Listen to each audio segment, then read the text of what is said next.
I don't know whether you know it or not, but I have a new hobby.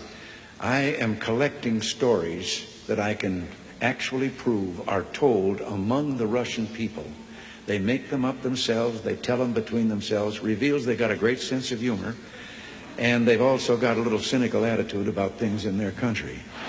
The story was an American and a Russian arguing about their two countries, and the American said, look, in my country, I can walk into the Oval Office, I can pound the president's desk and say, Mr. President, I don't like the way you're running our country. And the Russian said, I can do that. The American said, you can? He says, yes. I can go into the Kremlin, to the General Secretary's office, pound his desk and say, Mr. General Secretary, I don't like the way President Reagan's running his country.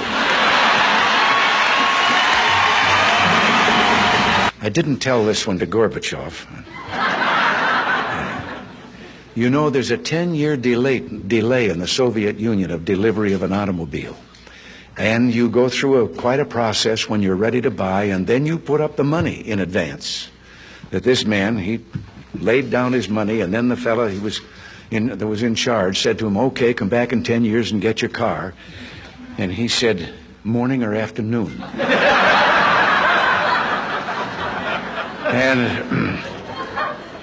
And the fellow behind the counter said, well, 10 years from now, what difference does it make? And he said, well, the plumber's coming in the morning.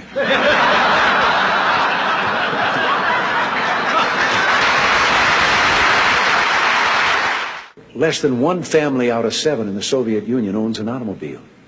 Most of the automobiles are driven by the bureaucrats.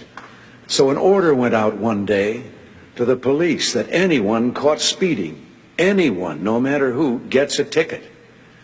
Well, Gorbachev came out of his country home, his dacha. He was late getting to the Kremlin. There was his limousine and driver waiting. He told the driver to get in the back seat, he'd drive, and down the road he went. They passed 2 motorcycle cops. One took out after him. And pretty soon he's back with his buddy, and his buddy says, well, did you give him a ticket? And he said, no. Well, he said, why not? Oh, he said, they're too important. Well, he said, we're told to give anybody a ticket, no matter who it is. Oh, he said, no, this one was I could. Well, he said, who was it? He said, I couldn't recognize him. But his driver was Gorbachev. One of the heads of state that I met with on this visit told me the story about the 2 fellows in the Soviet Union who were walking down the street, and the one of them says, have we really achieved full communism? Is this it? Is this now full communism? And the other one said, oh, hell no, things are going to get a lot worse.